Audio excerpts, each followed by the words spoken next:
Assalamualaikum warahmatullahi wabarakatuh dan salam sejahtera buat semua peserta bagi IICT. So Alhamdulillah hari ini kita berkesempatan ya berjumpa secara maya. Tapi ianya tidak membataskan kita untuk terus menuntut ilmu. Jadi saya punya 45 minit. Dalam tempoh 45 minit ini saya akan cuba sebaik yang mungkin untuk memberikan sedikit sebanyak pendedahan terutamanya berkaitan dengan pengenalan terhadap tajuk atau topik sensory terapi. Kita juga ada ruangan chat kan. Jadi saya juga ingin memanfaatkan ruangan chat ini bagi yang bersama dengan kita di Zoom. Sekiranya terdapat komunikasi yang berbentuk dua hala yang memerlukan peserta menaip di situ, kita akan gunakan. Juga jika ada terdapat sebarang soalan juga mungkin saya boleh membaca sambil saya memberikan sambil saya sharing lah. Baik, sekiranya tak faham atau terlalu laju juga yang bisa dituliskan juga di situ di ruangan chat. Okey, izinkan saya untuk share screen.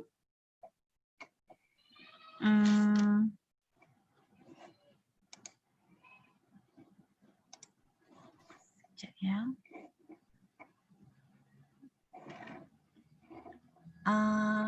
Sudah bisa ada di sana atau belum? Belum lagi bro. Okey.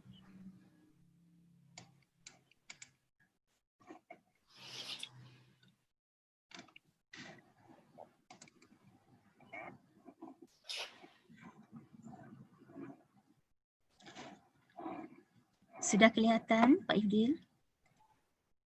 Belum lagi datang. Buka dulu.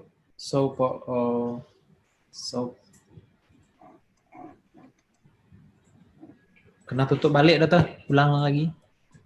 Ulang lagi. Saya sudah kelihatan nampaknya. Saya tutup dulu.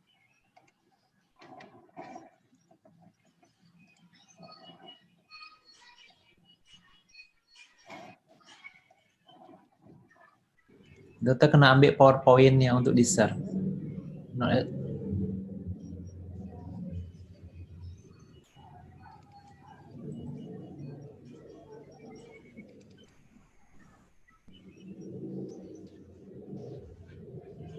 Sudah?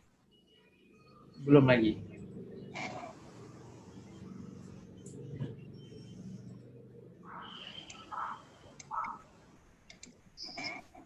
Sekarang munculnya apa ya? Windows Explorer.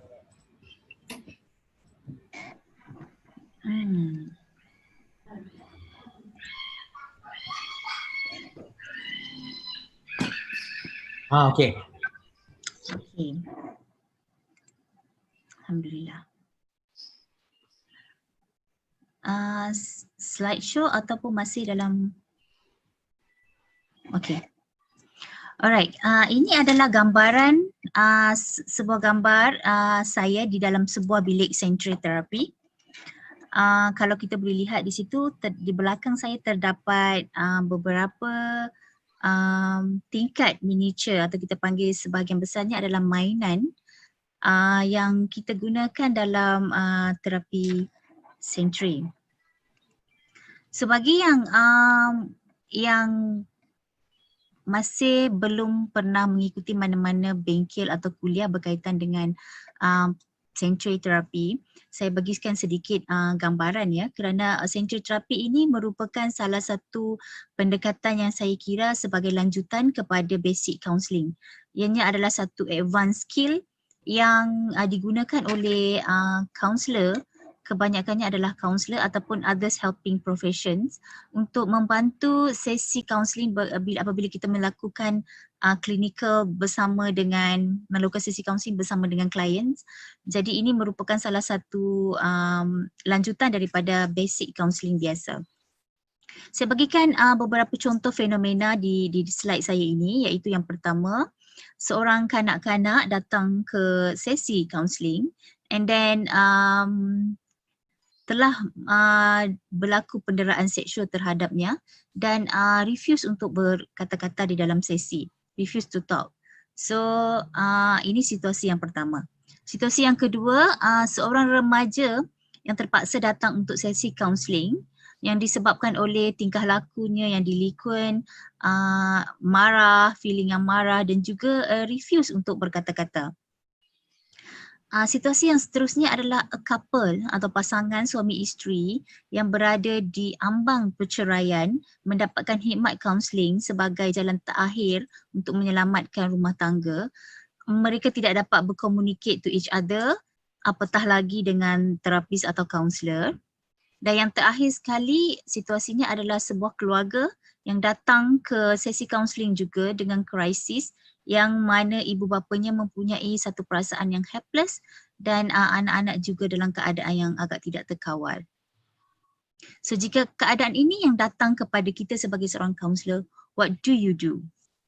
That's my questions. What do you do? They are refused to talk and most of them and they are in the crisis and then have a very intense feelings and then what will you do as a therapist, counselor ataupun helper dalam helping relationship. So kalau kita imbas kembali counselling secara konvensional, kita mempunyai kita terbiasa menggunakan conversation untuk berkomunikate dengan klien kita yang mana kita menggunakan komunikasi dan hanya menggunakan deria audio serta juga visual untuk melihat antara satu sama lain. Jadi ini yang menjadi satu cabaran kepada terapis atau kaunselor yang mana sekiranya kita mempunyai clients yang refuse to talk and then kita perlu menggunakan pendekatan lain untuk memastikan sesi itu tetap juga terus berjalan. So ini adalah antara scholar ataupun expert dalam sensory therapy yang mana kita dapat melihat buku-buku ataupun artikel-artikel jurnal mereka juga sentiasa update untuk kita rujuk sebagai akademik ataupun pelajar. Pada hari ini saya memfokuskan kepada sensory dan kita ada lagi satu term yang kita gunakan iaitu samplay. Dua term ini adalah berbeza. Ada sedikit berbeza walaupun basicnya sama. Samplay telah diperkenalkan oleh Dora Karpf yang mana samplay banyak involve non-directive ataupun kalau kita tengok dalam pendekatan counselling kita ada directive dan non-directive. The only theories yang banyak tekankan tentang non-directive adalah Carl Rogers. Jika tuan-tuan, ibu-ibu dan bapa-bapa biasa mendengar Carl Rogers. So samplay banyak memberi peluang kepada clients untuk explore dunia mereka sendiri, explore permasalahan mereka sendiri dengan sendirinya. Jadi terapis atau kaunselor memainkan peranan secara non-directive yang mana membiarkan the clients untuk lead the session. Clients yang mendahului perkongsian tersebut dan klien yang akan membawa diri mereka ke mana mereka ingin pergi dalam sesi tersebut. Okey, tetapi untuk sensory ada lebih banyak pilihan kalau saya boleh pergi dengan sedikit laju. Perbezaan antara samplay dan sensory. Maksudnya sensory membolehkan kita menggunakan several different theoretical orientation. Kalau kita refer kepada theories yang kita belajar dalam counselling, we can do like non-directive as well seperti samplay dan juga others directive theories seperti Gestalt, cognitive behavioral, Adlerian, banyak lagi teori-teori lain yang lebih directive. Yang bermaksud directive itu adalah counselor atau terapis boleh lead the session, not just coming from the clients.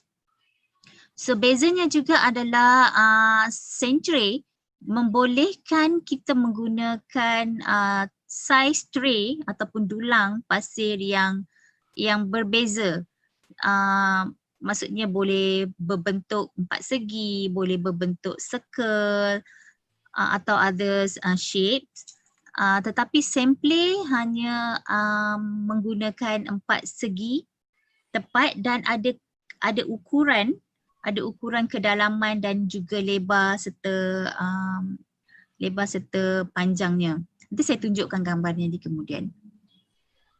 Untuk membolehkan kita menjadi sample terapis, kita memerlukan training daripada center ISST, Professional Membership ISST yang locatednya di United States. Tetapi untuk Centray kita tidak memerlukan certification. Saya rasa cukup untuk kalau kita sudah mempunyai license counselor untuk membolehkan kita menggunakan Centray therapy. Walau bagaimanapun kita perlu mencukupkan hours 45 at least 45 hours of training untuk advertise diri kita as a Centray specialist.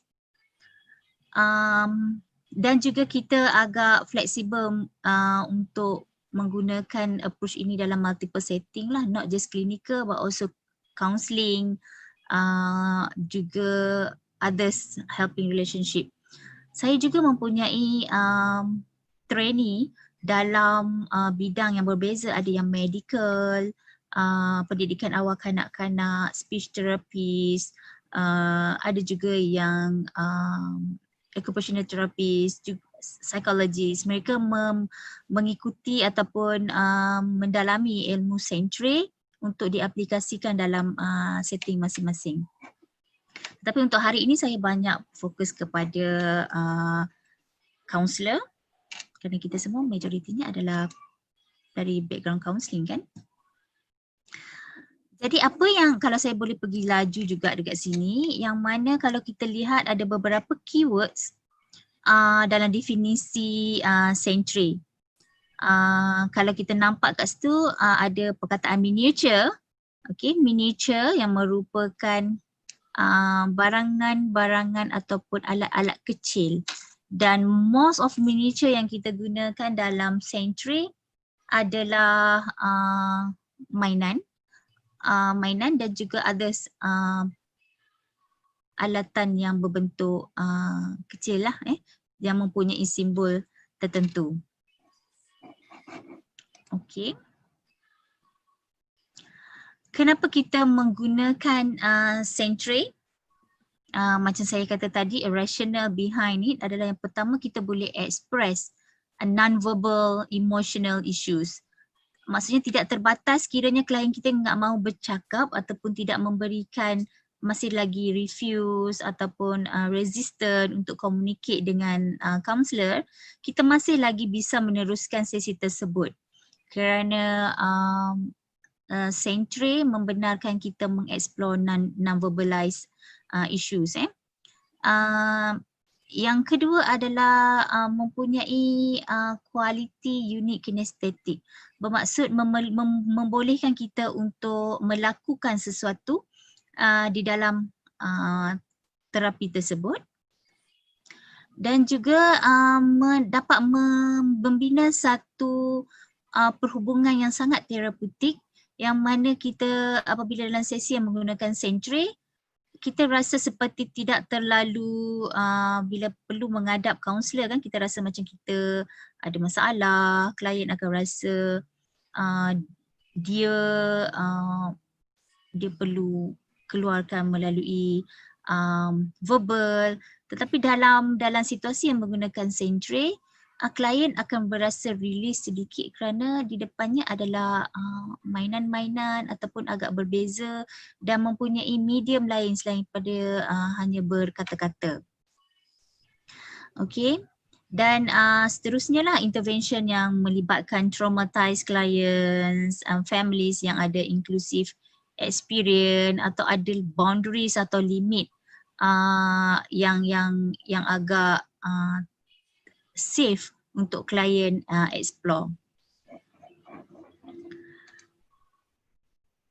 Okay, ada sand, ada centre dan ada miniature. That's three things yang kita perlu ada sekiranya kita ingin menggunakan pendekatan terapi centre.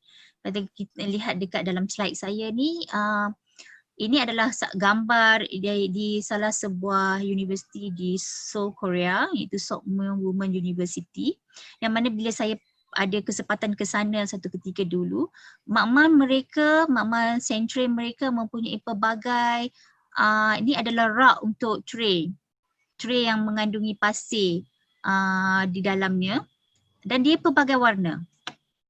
So sekiranya klien pada hari itu ingin menggunakan tray yang pasirnya berwarna orange atau hitam ataupun putih, they are able to choose which one yang mereka ingin gunakan. But this is kita panggil advance lah Untuk di klinik saya ataupun di klinik kaunseling kita, saya sendiri hanya menggunakan dua jenis pasir sahaja, iaitu pasir wet sand, pasir basah, dan juga dry sand iaitu pasir kering. Okey. Warna sama, saya masih belum menggunakan pelbagai jenis warna kerana agak sukar untuk mendapatkan pasir yang berkualiti dan mempunyai warna yang berbeza. Okay, shape of centre, kalau lihat yang kita tengok di gambar, ini adalah shape yang digunakan oleh sample terapis, oleh Dorotkopf, yang mana apabila pasir diletakkan di dalamnya dan di bahagian dalam tray tersebut diwarnakan dengan warna biru. Ini yang digunakan dalam sample. Tapi dalam centre terapis yang lebih fleksibel, kita boleh menggunakan any colours of centre. Wooden adalah salah satu yang terbaik lah, tapi sekiranya kita tidak mempunyai spesifik box ataupun dulang yang boleh digunakan, so agak fleksibel. Saya rasa gambar-gambar saya yang akan datang akan memberi ibu-ibu dan bapa-bapa lebih banyak pilihan untuk melihat contoh-contoh jenis ataupun size centre. Okey, ini juga salah satu contoh gambarnya. Kalau boleh dilihat pelbagai shape yang boleh digunakan di dalam centre terapi. Shape centre. Ini adalah gambaran clients centre oleh klien-klien saya. Okay, now the most important part apabila kita sudah ready dengan sand dan juga centre. Miniature adalah perkara yang paling penting kerana miniature ini menggambarkan perkataan-perkataan yang klien akan guna ataupun simbol yang menggambarkan permasalahan klien apabila di dalam sesi kaunseling. Okey, terdapat 12 kategoris 12 categories untuk membolehkan kita mendapatkan ataupun mempunyai miniature, iaitu yang pertama adalah people ataupun gambaran orang. People, kalau sebaik-baiknya kita mempunyai pelbagai variasi of people. Terdapat kanak-kanak, orang dewasa.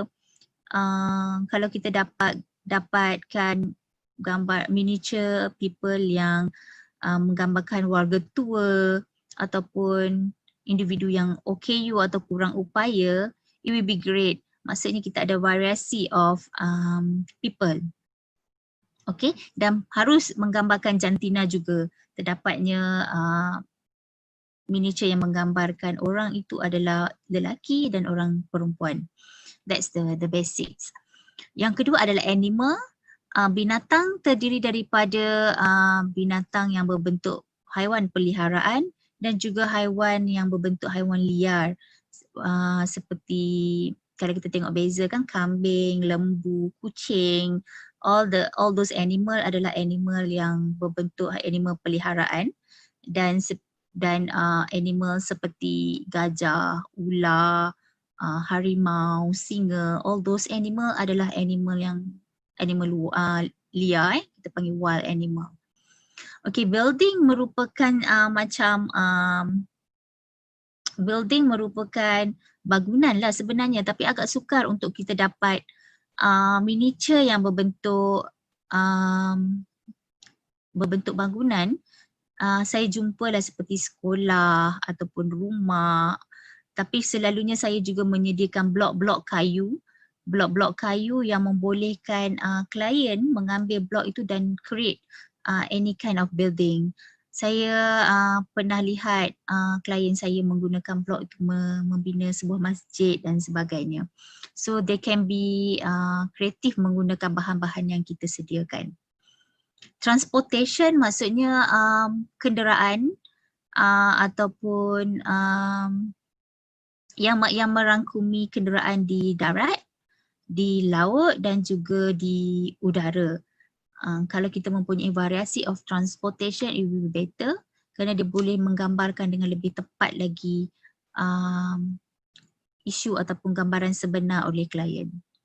Vegetation adalah something yang berbentuk hijau, seperti sayur-sayuran ataupun yang menggambarkan juga melambangkan seperti pokok yang kita boleh gunakan dalam sesi. Fence, gate dan signs merupakan miniature yang berbentuk pagar. Pagar dengan saya ada satu. Sebenarnya saya ada banyak mainan tapi saya takut tak sempat. Kalau saya boleh tunjuk seperti pagar seperti ini, dan kadang-kala saya menggunakan rel kereta api, kan kalau kita beli mainan kadang dapat rel kereta api, can be juga sebagai gate. Sign, saya mempunyai pelbagai jenis sign juga, agak sukar nak didapati tapi saya berjaya dapat seperti sign stop ataupun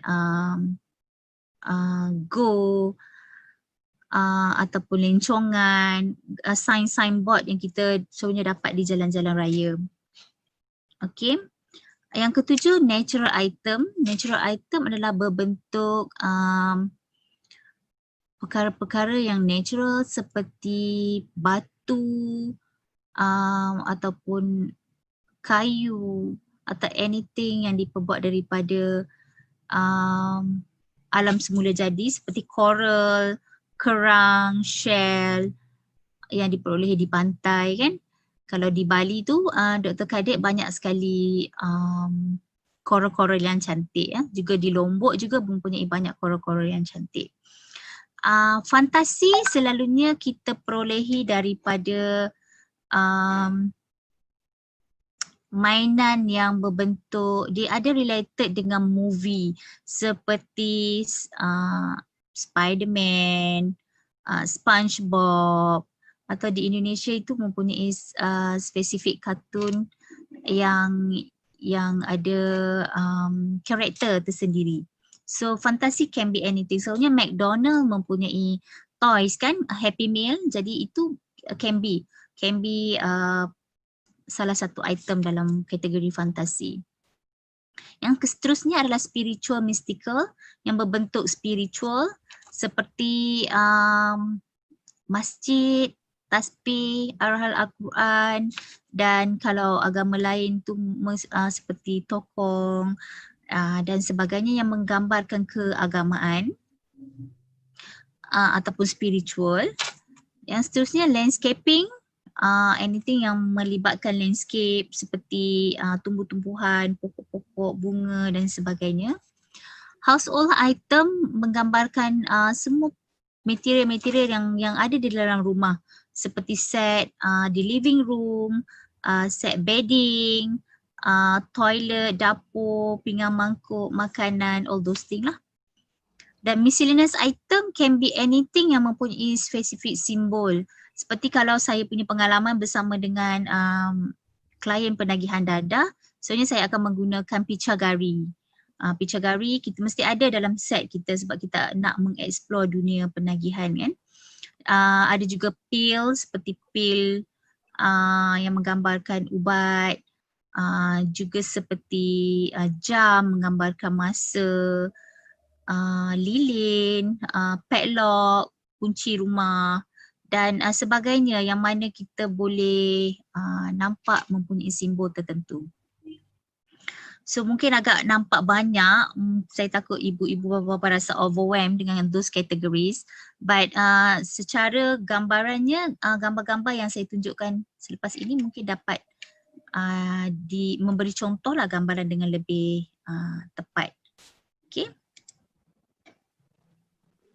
Secara tidak langsung apabila kita menggunakan centric yang melibatkan juga bermain. So bermain mempunyai kita kata kriteria yang tersendiri, mempunyai ciri-ciri yang tersendiri seperti yang saya tunjukkan 5 perkara di skrin yang mana play secara fitrahnya semula jadinya adalah sukarela, volunteer. Play juga adalah free daripada sebarang evaluation, penilaian kan. Kita tak pernah tegur orang bermain salah kecuali sport lah kan, sport. Tapi kanak-kanak apabila dia bermain, sebenarnya kita tak kata cara main dia salah. Sebenarnya bila dia bermain dengan toy dan sebagainya, it depends on their imagination ataupun where they want to go through the play. Play juga increase fantasi, involvement dan juga interest. So pengalaman saya dengan klien dewasa dan juga kanak-kanak, bermain ni dia akan skip tau, through centric dia akan skip satu level resistant. Klien kadang-kadang dia rasa dia tak nak share ataupun tambah-tambah lagi klien yang dirujuk, dia rasa macam dia masih belum ready untuk share ataupun tak nak dirinya di-explore ataupun masih dalam proses membina kepercayaan kepada kaunselor. Jadi apabila melalui bermain dia akan skip rasa resistant tu kerana adanya trigger, the trigger. Sebab bila sensory dia menggunakan lebih daripada satu sensory yang mana dia melibatkan visual terhadap materials ataupun miniature yang kita sediakan, dan seterusnya kinestetik dapat pegang secara 3D, dan juga kita panggil sentuhan lah, kinestetik sentuhan, dari sentuhan, dan juga audio yang dalam masa yang sama kita juga akan berkomunikasi di dalam sesi. So ketika bermain, bermain orang dewasa dengan bermain dengan kanak-kanak tak sama kan. Kalau dengan orang dewasa, bermain dia lebih kepada nak proses di dalam sensory tersebut. Tetapi kalau dengan klien kanak-kanak, bermain tu adalah melibatkan more physical involvement. Kanak-kanak bergantung kepada umur juga, kalau bawah 8 tahun dia lebih aktif dalam bilik bermain. Nanti saya akan tunjukkan contoh-contoh gambar. 4 perkara ketika bermain, ada 4 perkara yang tak akan boleh lari lah. Kalau dalam Indonesianya mesti dia kata apa ya, mesti involve 4 perkara ini ketika bermain. Yang pertama dari sudut apa yang mereka rasakan, iaitu perasaan. Yang kedua, apa yang mereka fikirkan, iaitu pemikiran ataupun kognitif. Yang ketiga adalah apa yang mereka lakukan, iaitu tingkah laku. Dan yang keempat, apa yang mereka lalui, iaitu pengalaman. Agaknya faham tak 4 perkara tersebut? So ketika klien mengambil miniature atau dalam proses memulakan sesi, inilah 4 perkara yang akan berlaku ketika proses tersebut.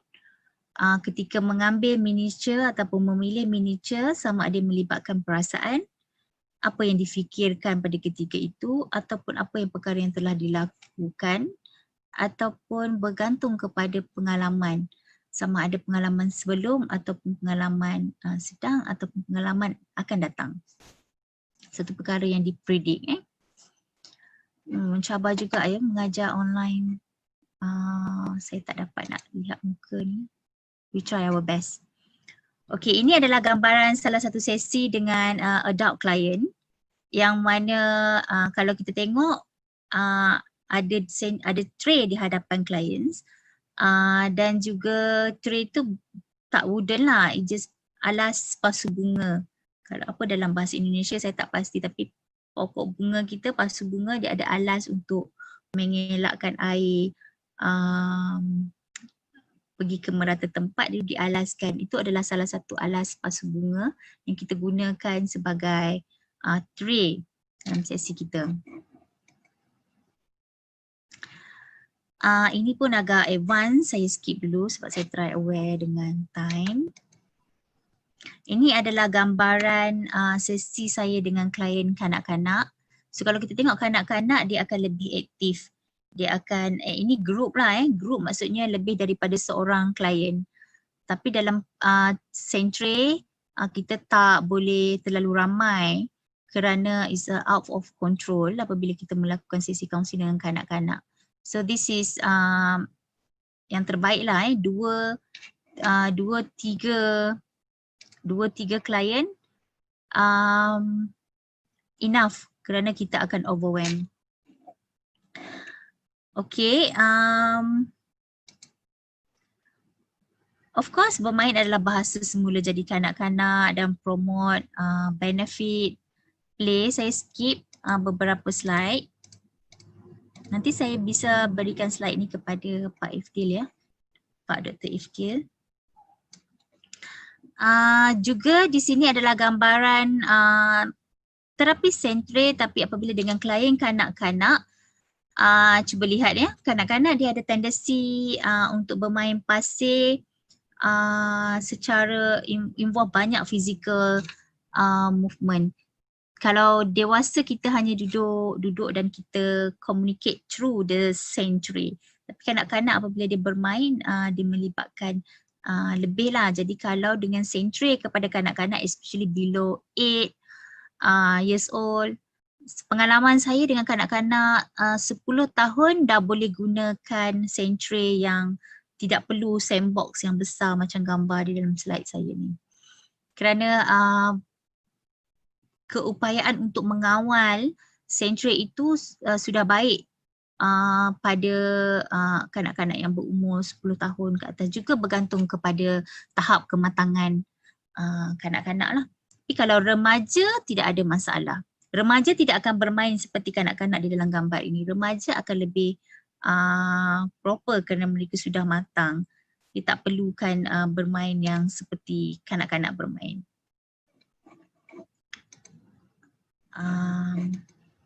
Okay, saya juga akan skip yang ini.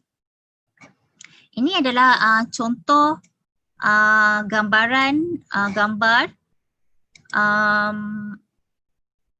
cara susunan. Setiap miniature perlu disusun kerana memudahkan proses memilih ataupun macam saya kata tadi, kita visualize apabila klien masuk ke dalam bilik sentre, dia visualize dan kita panggil ada satu lagi term yang kita panggil iaitu trigger. Trigger ini seperti dia mencetus. Kita nampak sesuatu dan dia reflect something on us. Contoh gambaran di atas apabila kanak-kanak dia melihat, they have something, iaitu apa yang difikirkan, apa yang dirasakan, pengalaman dia ataupun perlakuan dia, bila dia masuk ke sini akan ada spesifik atau certain miniature yang reflect kepada 4 perkara tadi. So mungkin contoh Spiderman yang di atas ini menggambarkan dirinya, atau apabila dia melihat Spiderman yang besar ini, dia ada have connection yang kita panggil trigger ini, nampak seperti bapa ataupun guru.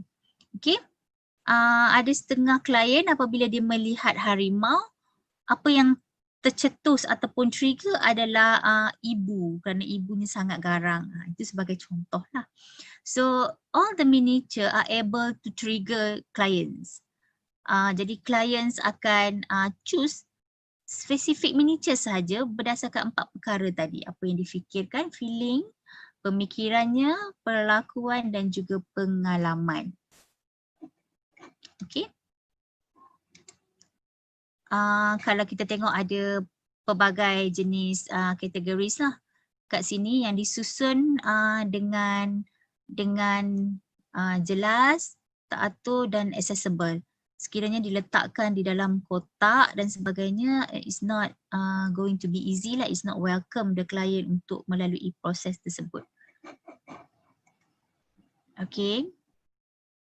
Kalau kat sini, di atas ini boleh nampak tak sign yang saya maksudkan tadi, stop ataupun ada sign kat sini cone ni seperti berhati-hati, ini adalah error, ini adalah laluan berjalan kaki, bus stop. Saya juga ada seperti go dan sebagainya. That sign agak sukar untuk diperolehi tapi boleh untuk ada.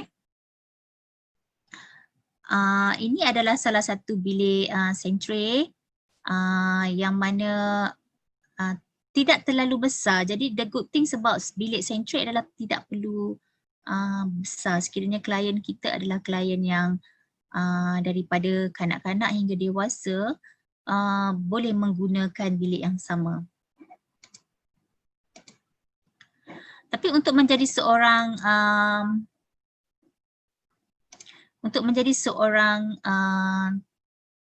kaunselor yang menggunakan pendekatan ini, ada beberapa kualiti yang perlu ditekankan.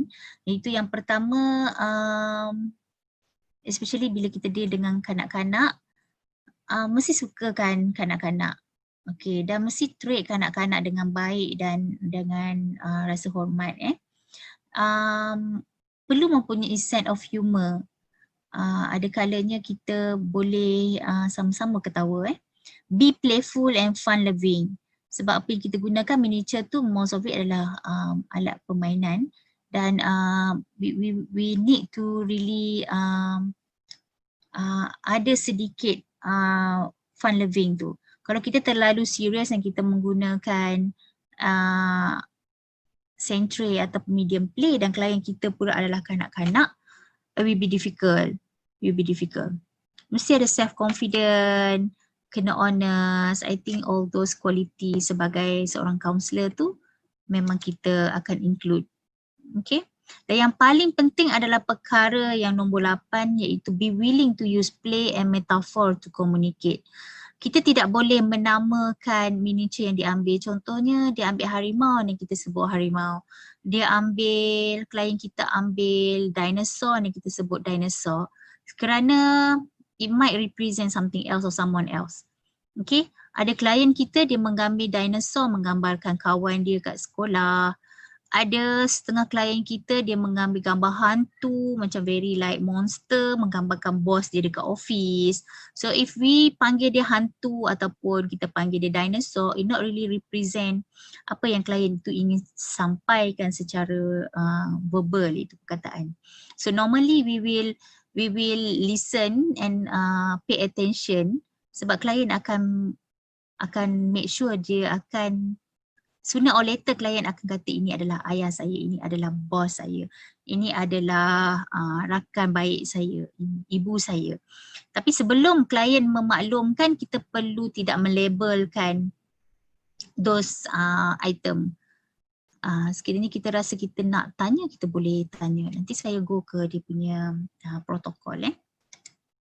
Ini antara gambaran satu bilik yang menggabungkan sentri dan juga play. Dia ada perkaitan tapi saya tak boleh nak explain dengan lebih detail. Dia ada connection between play dengan sentri. Sentri adalah salah satu bidang pendekatan di bawah play therapy. They are very connect to each other. Tapi dalam bilik ni kalau boleh saya share atau explain, this is sandbox. Yang mana kanak-kanak kalau dalam sesi mereka akan prefer kalau bermain dengan pasir, dia akan prefer box yang lebih besar kan, especially young children. Tapi ini adalah sandbox yang kita gunakan dengan klien dewasa kerana dia ada seat kat sini dan dia boleh sit down proper. Okay, ini adalah salah satu bilik sentri ataupun dikombine dengan bilik play juga, dan ini adalah box yang mengelilingi pasir. Ini adalah bilik counselling di bilik play terapi di Fakulti Pendidikan UKM. Kalau lihat kat sini ada sandbox yang besar, dan normally klien kanak-kanak yang young children they like this kind of box for pasir. Tapi yang di meja ini adalah lebih kepada kalau kita buat counselling individu kepada klien yang dewasa ataupun couple counselling atau family counselling, banyaknya kita akan guna kat sini lah. Then we sit properly. Ini pun combination bilik play therapy dan juga bilik sensory. Ini juga salah satu bilik yang mana di-combine juga sebab kita nampak ada soft toys. Soft toys sebenarnya dia taklah sesuai di-combinekan dengan pasir sebab nanti toys kita akan berpasir. But all these miniature yang berada dekat rak di sebelah kanan adalah miniature yang digunakan apabila menggunakan sensory.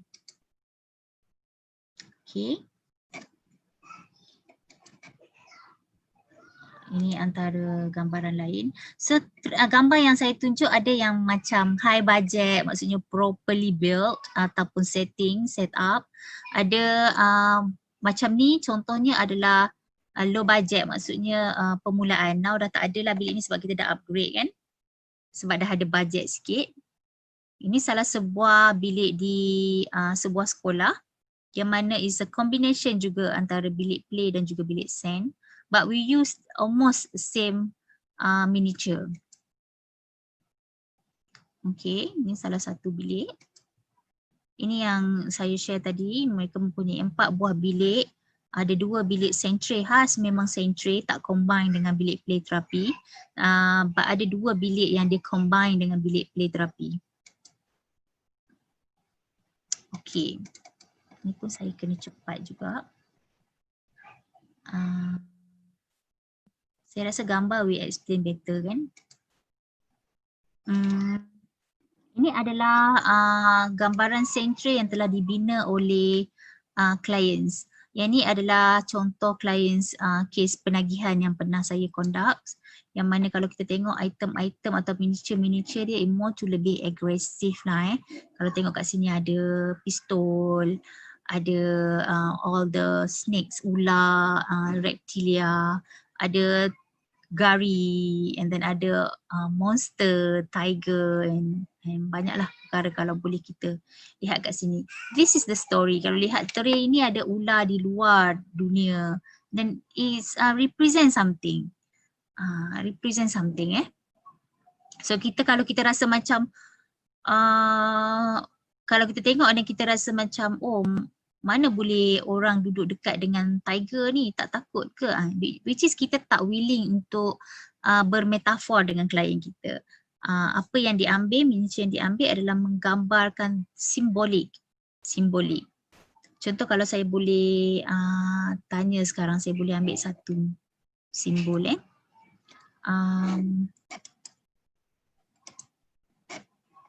saya nak ambil satu contoh simbol.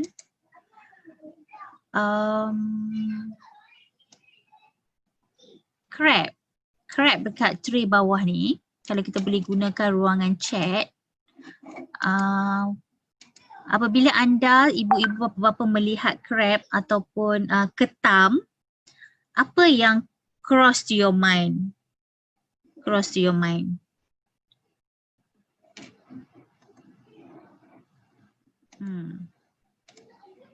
yang cross to your mind? Ketam. So ada yang kata ketam tu memory kanak-kanak, ada yang kata ketam tu menggambarkan ibu dia yang suka cubit, ada yang rasa ketam, sedapnya kalau buat masak lemak ketam. Ada yang ketam itu adalah kawan dan sebagainya. So different people will come out dengan different symbol. Yang mana simbol itu menggambarkan the issues or stories yang klien bawa. So sebagai contoh lain, ini adalah gambaran play, saya skip. Okay, ini adalah salah satu kes kanak-kanak yang menggunakan sensory. Kalau lihat, saya sediakan 4 gambar yang menambahkan kronologi ketika dia menyusun. Daripada bekas yang kosong, kemudian diletakkan giraffe dan juga pagar. And then dia menginclude another ular yang besar yang dia buat divide, dia divide gate and everything. And then the last picture menggambarkan the story. Tapi dalam proses untuk menghasilkan gambar yang keempat tu akan ada conversation happen between terapis dan juga ataupun kaunselor dengan klien tadi. Those thing adalah ada meaning dia. The giraffe represent someone. Actually giraffe adalah diri dia. Hypo ataupun badak kat sini yang adalah bapa, dan di luar-luar ini adalah ancaman. Some of them adalah kawan bapa dan sebagainya. So ini dah menggambarkan ketakutan, feeling. Feeling juga dapat digambarkan dengan simbol. Okay. Ini adalah kes antara kes kanak-kanak yang mana ibu bapa dia selalu bergaduh. So bila dia membuat sanctuary dan sambil dia berkongsi sambil dia build the sanctuary, and then kita boleh lihat macam mana bapanya dibenamkan kepalanya ke dalam pasir dan ibu dia dalam keadaan yang macam happy. So dia adalah expression emosi klien. Ini adalah salah satu gambaran berkaitan dengan seorang ibu yang agak struggle dengan anak dia yang disleksia, dan kita banyaklah proses dekat sini. So sanctuary apabila disusun, kalau kanak-kanak disusun satu-satu dan kita keep communicate. Tapi dengan klien dewasa, they can build first and then they communicate. True. And then all the miniature tak semestinya di awal itu begitu susunannya sehinggalah ke akhir sama. Dia tak semestinya begitu kerana proses counselling itu pasti akan membuat perubahan sebab kita akan dapat celik akal, kita proses, dia ada perubahan dari segi pemikiran. So miniature juga boleh berubah mengikut isu ataupun proses sesi. Okey, ini antara lain juga. Saya tunjukkan. Ini alas pasu ya. Tengok kat sini ada banyak senjata, and then we can tell lah the themes of the issues adalah agak agresif. Temanya mungkin berbentuk expressions yang berbentuk agresif. Kalau kita lihat yang ni pun sama. Ini pun sama. Tapi kalau yang ni emotional relationship, we can tell from the look of the sanctuary tu kita boleh nampak themes yang klien kongsikan kepada kita. Okay, 1 hour. Sebenarnya apa yang saya share ni mengambil masa lebih kurang 2 hari punya level, 2 hari punya proses. Tapi hari ni saya terpaksa laju dan agak awkward bila seorang-seorang bercakap kan. Okay, of course banyak perkara saya ada nampak dekat chat ni, banyak perkara yang persoalan dan sebagainya, dan saya open untuk sebarang pertanyaan atau kita sudah sampai masa.